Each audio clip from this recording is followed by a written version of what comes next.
One of the most controversial topics in the gardening world is going to be around tomatoes and whether or not you should pick them ripe or you should pick them when they first start blushing. There's a lot of reasons why people pick them when they first start blushing, and personally, I'm on the blushing side. But we are going to test it out today and we're going to see, is there really a taste difference? Because we're going to do a blind taste test. Now, the reason why I pick mine as a blush tomato and not fully ripe like this beautiful one right here is because I live in Florida and we have a tremendous amount of pests the time of year that we are harvesting our tomatoes, which is right now.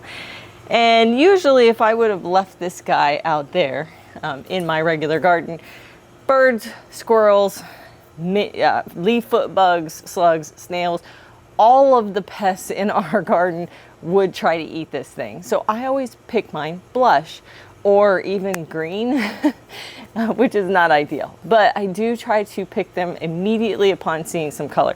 Now this guy right here is a little bit special. I knew I wanted to do this test. So I've been growing this. This is a Helena, Healani tomato. I've been growing it inside of my pool cage and I've already taken some fruit off. I picked one green, I picked one blush, and then I'm going to pick this one fully ripe. It's got that nice little softness to it. It's got the right color. And we're gonna taste test these. Besides the pest, the disease pressure, there's other reasons why you might wanna pick your tomatoes at a blush stage or even at a green stage. And probably the biggest one that stands out to me is if you live in a northern climate and you're about to get cold weather. And when I say northern, I mean anyone north of me in Central Florida. We typically don't have this problem. Every once in a while I get a frost and I do have to pick my tomatoes in preparation for a frost, or I have to protect them or cover them. But folks north of me, they, get pretty cold weather to the point that they have to pick them green and there's no other option, or blush. And so that's one reason. And then the other reason, which is one that happens down here, is other climate events. We get hurricanes. We get intense, crazy amounts of rain. Last year, I think we got one storm that dropped somewhere close to 18 inches of rain in one day. It caused flooding, obviously. Not in my area, but it does cause flooding in the surrounding areas. But that amount of rain causes these to split, and that's typically why I will pick mine. But other people might be dealing, once again, snowstorms, windstorms, tornadoes, mudslides, heat stress. Like, there's a lot of reasons where climate isn't participating, and it's best not to lose your entire crop and instead pick your tomatoes early. But there's a lot of debate in the community that talks about whether or not that's the appropriate thing to do. And whether it's the right thing to do or not is mainly based around whether or not the tomato is actually going to taste good.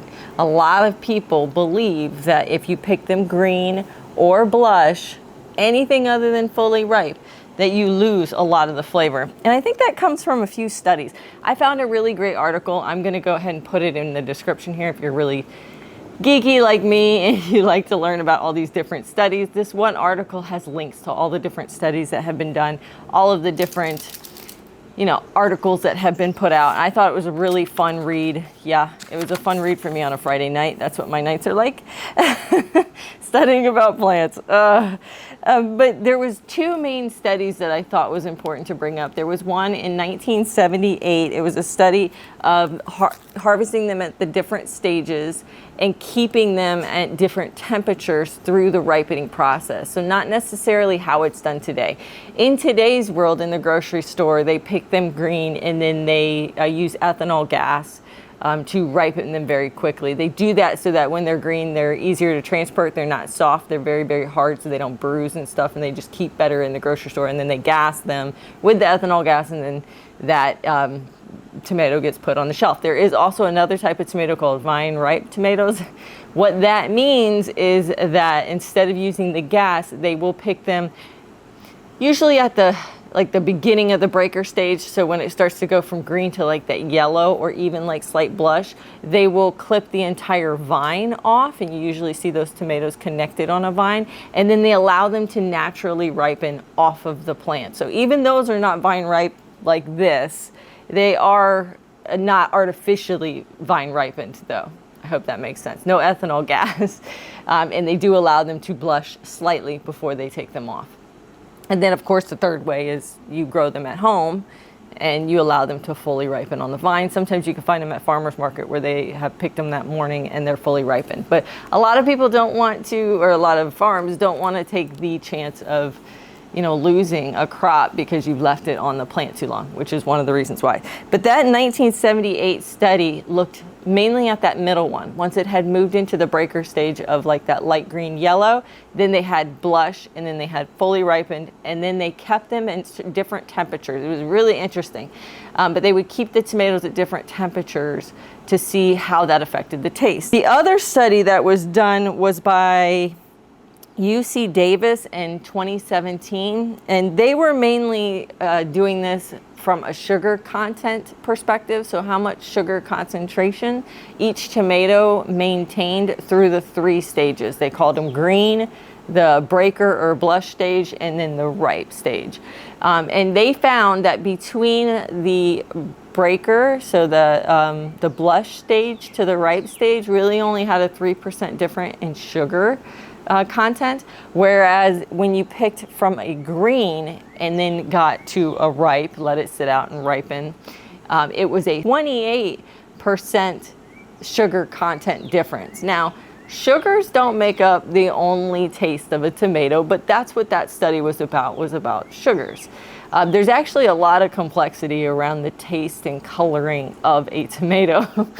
Once again, if you want to geek out, definitely check out the article in the description, but there's a lot more to it. And I feel like there's not really a study out there that fully says whether it tastes better, because I think taste is subjective. So we're going to do a little subjective taste test today. We're going to take these 3 tomatoes that I have picked, this one ripe, I picked one green, and I picked one breaker. They've been allowed to ripen inside of my house, no ethanol gas, just typical ripening. And we're going to try each one of them through a blind taste test. So let's get inside and do that. So this one was our green one, and I'm going to take a slice out of this one. You see I put the little labels on them. I allowed it to completely ripen, so it's ready to go. This one is our blush one, or breaker stage one. And this was the one that I basically waited for it to blush or turn slightly pink, and then I brought it inside and let it ripen. It has been difficult. Now this one thing I've noticed, sorry, I can't compare it now, but one thing I noticed was the one that I left on the plant to ripen completely actually got a little bit bigger. I thought tomatoes didn't get any bigger once they started to blush, but I feel like this tomato did get bigger as it blushed. So I don't know. I don't know if that's accurate or just there's slight variations in the size of the tomatoes. Okay, so now we're gonna bring in Mr. Homegrown Florida. He's not gonna be on camera. He's not really a fan of being on my videos, but he is a big help, and he's gonna help me do this blind taste test because I can't know which one is which. So, Mr. Peach Monster. So I need a mask for this. So I'm using my husband's nighttime mask. It's awfully big, but I can't have glasses, so I'm not only gonna be blinded by this, I'm blinded because I can't see. All right, so we got that on. Mr. Homegrown Florida. Let's start with our first one.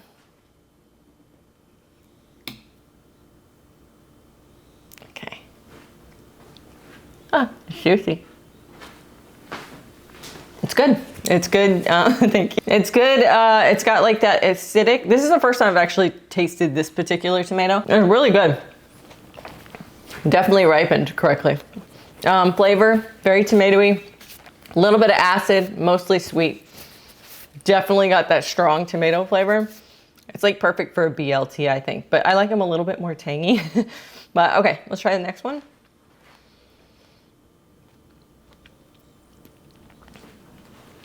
Okay, let me get. There is a taste difference. This one is less sweet. It's definitely less sweet.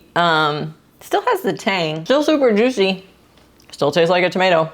Oh, thank you. I think the first one was sweeter than the second one, for sure. All right, where's the last one? Thank you. I feel like a little animal taking this. Okay. This one tastes closer to the first one. Yeah, this one tastes very similar to the first one. Almost indistinguishable. I almost can't tell the difference between this one and the first one. It might be a little less sweet. Now, Mr. Homegrown Florida, which one did I eat first? The Vine-Ripe. Vine-Ripe. Yeah. Okay, that makes sense. Now, which one did I eat second? The green. Oh, it's all making sense now. And so the third one I ate was this one, yeah. the breaker, the right. Okay. Yeah. So that makes sense. According to the UC Davis study, these two should have only had a 3% difference in sugar content. I couldn't tell them apart. They were the same juiciness, the same sweetness, the same tang, and I really couldn't tell them apart. Now, the green one was very obviously different. It almost had like I want to say like a metallic taste. So there was a difference. It's still a good tasting tomato, but it's not the sweet, juicy, you know, tangy, sugary tomato that you're used to when you bite into it. So the green definitely had a taste. So I think that the UC Davis study was probably the most accurate. Like I said earlier, there are other things that feed into the taste of a tomato, but based on my distinguishable taste, definitely this one was less sweet, still had its tang, was a little more mealy, and not as juicy. Whereas these two tasted like the perfect tomato. I could not tell the difference. So from now on, if you can, don't pick them at the green stage or the yellow-green stage. Pick them at the blush stage. Let them get somewhat blush before you pick them, at least. You can go all the way to this, but I'm still not gonna chance this because anything could get a hold of my tomato. Any weather event could ruin an entire crop. When I can get this tomato and it's still gonna taste like that tomato. So head down to the comments, let me know what you think. Let me know if this is gonna change your mind. If you are a gardener who just absolutely picks them ripe, is this gonna change your mind? Maybe you're gonna do your own taste test. That's where it's at. Do your own taste test and see if you would chance getting it at a breaker stage versus a ripe stage. If you want to learn more about growing tomatoes here in Florida, make sure to pick up my Homegrown Florida Gardening Guide ebook. It's at my website, homegrownfloridagardening.com. It tells you all my favorite varieties and all the little tips and tricks I have for growing tomatoes, as well as 29 other vegetables. It's 130 pages. Pick up your copy today. Thanks so much for hanging out with me as we did this controversial taste test. Happy gardening, guys.